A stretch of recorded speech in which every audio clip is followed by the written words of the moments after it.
Assalamu alaikum students. Today we are going to cover the topic trade sectors of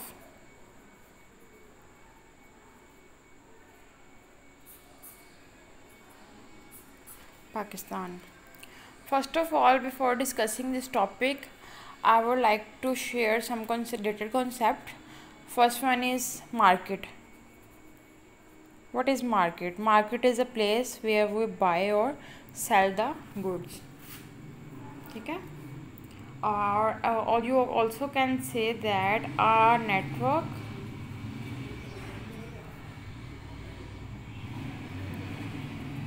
that allows trade. ठीक है, एक ऐसा network जो आपको अलाउ करता है कि आप ट्रेड कर लो. ठीक है, इसके अलावा ट्रेड जो है एग्जिस्ट क्यों करता है आपके पास. ठीक है, फर्स्ट इसका मोटिव होता है डिवीजन ऑफ लेबर. ठीक है, क्योंकि ट्रेड बेटा जस्ट गुड्स का नहीं होता, ट्रेड सर्विसेज का भी होता है. जब सर्विसेज का ट्रेड किया जा रहा होता है तो हमारी जो लेबर है उसकी डिवीजन ऑटोमेटिकली हो जाती है. लेट्स सपोज अगर ये जो है पाकिस्तान है और ये चाइना करते हैं. ठीक है, ये चाइना है. चाइना में हमारे पास 1000 लेबर है. ठीक है, और यहाँ पे 500 लेबर है, लेट कर रहे हैं. ठीक है, पर यहाँ पे जॉब्स जो हैं आपके पास 1500 जॉब्स हैं और यहाँ पे जैसे आपके पास 500 जॉब्स हैं. ठीक है, अब बेटा यहाँ पे जब 500 अनएम्प्लॉयड लोग बच रहे हैं, ठीक है, वो यहाँ पे ट्रांसफ़र होकर जॉब ले सकते हैं. ठीक है, क्योंकि यहाँ पे जॉब्स जो हैं आपके पास एक्सेस हैं. इसी तरह अगर यहाँ पे जॉब ज़्यादा होती तो आप यहाँ पे मूव कर सकते थे. तो ये आपके पास ये है कि जहाँ पे लेबर ज़्यादा है, जहाँ पे लेबर की ज़्यादा ज़रूरत है, आप वहाँ पे लेबर अपना मूव कर सकते हो. जैसे कि हमें गुड्स होते हैं, अगर कोई एक जगह के गुड्स जो हैं बेहतर हैं तो वहाँ से एक्सपोर्ट किए जा रहे हैं. तो जैसे कि सियालकोट मैंने सुना है कि वहाँ के जो ऑरेंजेस हैं बहुत ज़्यादा, मतलब पूरे पाकिस्तान में और वहाँ पूरी वर्ल्ड में, बल्कि उससे अच्छा ऑरेंज कहीं पे नहीं मिलता, मुझे रिसेंटली पता लगा है. तो वहाँ से क्या है जी, सप्लाई हो रहा है. तो मतलब एक जगह पे अगर अच्छी चीज़ हमें मिल रही है तो हम वहाँ से उसको एक्सपोर्ट कर लेते हैं. तो एक्सपोर्ट किसके थ्रू होता है? डेफिनेटली ट्रेड के थ्रू. एक्सपोर्ट का कंसेप्ट क्या है? इसमें हम लोग एक्सचेंज कर रहे होते हैं गुड्स को भी और सर्विसेज को भी. हमारे पास मीडियम ऑफ एक्सचेंज होता है, इससे हमारी जो करेंसीज हैं वो भी चेंज हो जाती हैं. हमारे पास डॉलर आ जाता है और हमारे जो रुपीस हैं वो बाहर चले जाते हैं और दूसरी कंट्री की करेंसी हमारे पास आना एक प्लस पॉइंट कंसीडर किया जाता है.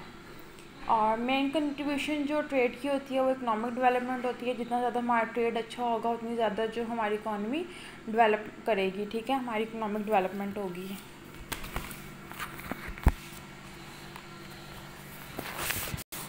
और इंटरनेशनल ट्रेड जो है टू मच कॉमन नाउ अ डेज़. ठीक है, बहुत ज़्यादा कॉमन है. आपको पता है ट्रेड के बगैर पॉसिबल ही नहीं है.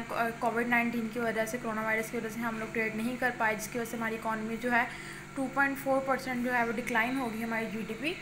तो ट्रेड जो है बहुत ज़्यादा मैटर करता है. ट्रेड को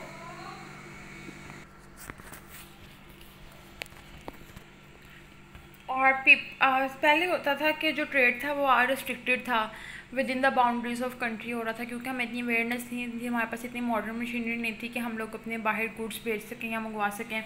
लेकिन अब तो थ्रू एयरलाइंस भी और बाय रोड्स और बाय जो सी आप जो है वो ट्रैवल करके अपनी जो गुड्स है एक्सपोर्ट कर सकते हो. और आपको पता ज़्यादा जो गुड्स एक्सपोर्ट हो रहे हैं वो आपके पास बहरी जहाज़ों के ज़रिए पानी के नीचे से ही आपके पास जो है वो जो है गुड्स जो है वो सप्लाई किए जाते हैं, क्योंकि बाय एयर और बाय रोड जो है इसकी कॉस्ट जो है वो ज़्यादा आ जाती है.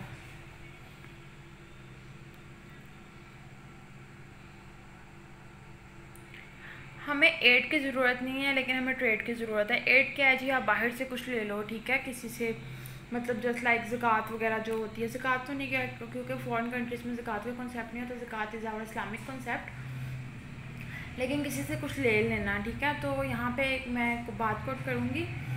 एड हमारे पास क्या है? एड जैसे कि खुदा न खास्ता अभी कुछ लाभ वगैरह आ जाए, या रिसेंटली अगर हम बात करें कोरोना वायरस की, तो जैसे हमें चाइना ने वेंटिलेटर्स दिए हैं. ठीक है, तो चाइना का वेंटिलेटर्स देना हमें एड है, क्योंकि उसने हमसे कुछ नहीं लिया, उसने हमारी इमदाद की है। तो बेटा इमदाद जो है वो बेहतर नहीं है, ट्रेड बेहतर है, क्योंकि ट्रेड से एक तो आपकी सेल्फ इस्टीम कायम रहेगी कि आपको पता होगा जी आप अपना जॉब करके जो है वो अर्न कर रहे हो, मतलब आप खुद काम कर रहे हो, आप किसी से कुछ भीख नहीं मांग रहे, या इस तरह का कोई भी कंसेप्ट नहीं आएगा।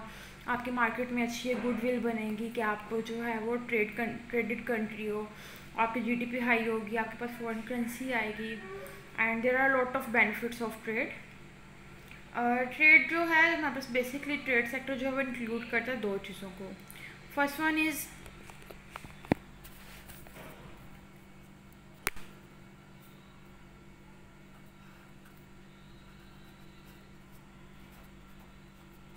import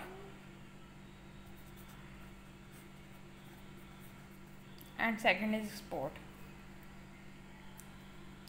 ठीक है।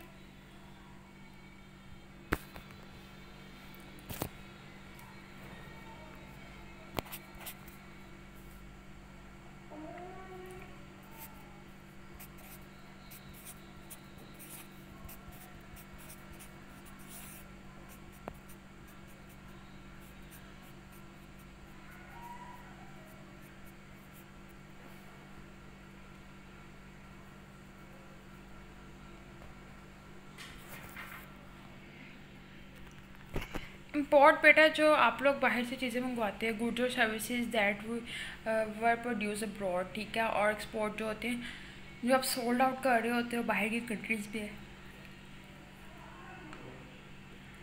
इम्पोर्ट्स में हमारे जो मेजर इम्पोर्ट्स हैं पाकिस्तान के, वो मशीनरी है, petroleums, chemical, vehicles, wheat, T.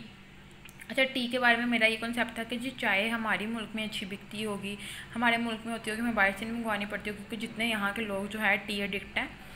तो लेकिन टी जो है हम बाहर से एक्सपोर्ट करते हैं, इम्पोर्ट ही करते हैं, बाहर से ही मंगवाते हैं, ठीक है।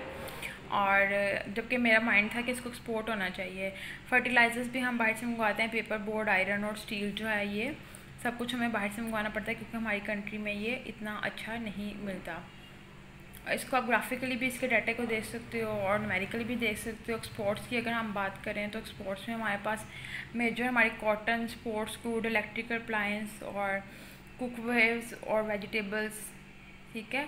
वेजिटेबल्स और फ्रूट्स में जैसे मैंगो एक आपके पास है, मैंगो और ऑरेंज दो फ्रूट स्पेसिफिक हाईलाइट किए जाते हैं जो कि आपके पास एक्सपोर्ट होते हैं, ठीक है। एक्सपोर्ट मतलब आप जो बाहर सेल आउट कर रहे होते हो।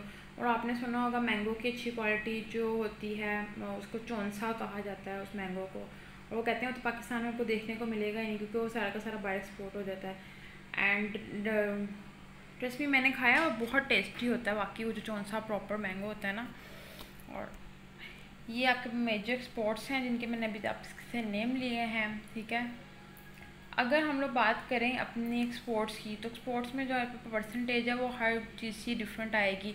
अगर हम लोग कोई कॉटन बाहर एक्सपोर्ट कर रहे हैं तो हमें बताएंगे कॉटन जी 4.6% जो है हमारी जीडीपी में जो है हमारे पास इंक्लूड होती है, या हमें इतना ज़्यादा वो इंसेंटिव पहुंचाती है। तो हर चीज़ जो है प्रॉपर हमें इंसेंटिव पहुंचा रही है कि एक प्रॉपर रेट के साथ। जस्ट ये नहीं कि वर्बली हम कहें कि ये चीज़ हमें इतना पहुंचाती है इतना पहुंचाती है। तो इंपोर्ट हमेशा हमारे पास डिक्लाइन पोजीशन में जाता है, जबकि एक्सपोर्ट जो है हमें बेनिफिट देता है। Micro economic performance of Pakistan की अगर हम बात करें तो हमारे पास जो है सबसे पहले जीडीपी हमारी इफेक्ट होती है, इकोनॉमिक ग्रोथ, इन्फ्लेशन कंट्रोल हो जाती है अगर हम एक्सपोर्ट कर रहे हो तो। इम्पोर्ट और एक्सपोर्ट जो है हमारे पास बैलेंस होते हैं। जब हमारे पास इम्पोर्ट और एक्सपोर्ट बैलेंस होते हैं तो हम कहते हैं बैलेंस ऑफ पेमेंट और बैलेंस ऑफ ट्रेड का टॉपिक जो मैंने आपको पढ़ाया, और आई थिंक मैंने आपको रिसेंटली असाइनमेंट नहीं आपको नहीं दी, बीबीए वालों को दी है, ठीक है। तो बेटा ये मैं आपको कॉन्सेप्ट बताती हूँ ये क्या होते हैं। बैलेंस ऑफ पेमेंट और बैलेंस ऑफ ट्रेड जो होता है, बैलेंस ऑफ ट्रेड में आप अपने टेंजिबल गुड्स की जो है वो बाय एंड सेल करो। टेंजिबल गुड्स क्या हैं जिनको आप टच कर सकते हो, जैसे लाइक चेयर हो गई आपकी, और चेयर टेबल, मतलब ऐसी चीज़ें जिनको आप टच कर सकते हो, ठीक है। लेकिन आपको बैलेंस ऑफ पेमेंट में दोनों चीज़ें आ जाती हैं, ऐसी चीज़ें भी जिनको आप टच नहीं कर सकते, जैसे लाइक सर्विसेज, मतलब सर्विसेज डॉक्टर, इंजीनियर, ठीक है। आपके पास सर्विसेज गुड्स दोनों उसमें आ जाते हैं, ठीक है। आप ये भी कह सकते हो कि टेंजिबल और नॉन टेंजिबल दोनों गुड्स आपके पास उसके अंदर इंक्लूड होते हैं। पाकिस्तान का जो इंटरनेशनल ट्रेड है वो सफ़र कर रहा है बहुत ज़्यादा लॉन्ग टाइम से कि वो डेफिशिएट जा रहा है। डेफिशिएट जाने से क्या मुराद है कि जी हम इंपोर्ट ज़्यादा कर रहे हैं, बाहर से जो ब्रांड्स हैं उनको ज़्यादा प्रेफरेंस दी जा रही है, बाहर की चीज़ें हमारी कंट्री में ज़्यादा आ रही हैं और हम उनको बेच बहुत कम रहे हैं। तो ये जो हमारे पास पॉलिटिकल इंस्टेबिलिटी के जो है एक मेजर रीज़न बन रही है, ठीक है। और ये बहुत ज़्यादा हमारे पास जो है एक हार्मफुल पॉइंट बन जाता है कि हमारा ट्रेड डेफिसिट जाता है। जब ट्रेड डेफिसिट जाता है तो हमारी कभी भी जीडीपी जो है वो हाई नहीं हो पाती। जीडीपी ना हाई होने की वजह बेसिकली यही बनती है कि आपका जो आपका जो इकॉनमी की आपकी आप कह लो फॉरेन एक्सचेंज रेट जो है ना वो कम हो जाता है, ठीक है। आपकी जो कंट्री है उस तरीके से एक्सपोर्ट नहीं कर पाती। एक्सपोर्ट्स जो होते हैं बेसिकली जो है आपके पास रॉ मटेरियल के आप कर रहे होते हो, ठीक है। रॉ मटेरियल आपके पास मैन्युफैक्चर गुड्स जैसे नहीं होते। जब आप बाहर कोई चीज़ भेज रहे हो आप प्रॉपर्ली उसको बना के नहीं भेज रहे हो, आप अपना रॉ मटेरियल सिर्फ प्रोवाइड कर रहे हो। तो रॉ मटेरियल बाहर एक्सपोर्ट करना उतना फ़ायदेमंद नहीं है जितना फ़ायदेमंद फिनिश गुड्स है। तो हम लोग को एक पॉलिसी ये है कि जी फिनिश गुड्स में हम लोग एक्सपोर्ट कर रहे हैं, ठीक है, as compared to raw material, क्योंकि रॉ मटेरियल इतना वर्थफुल नहीं है।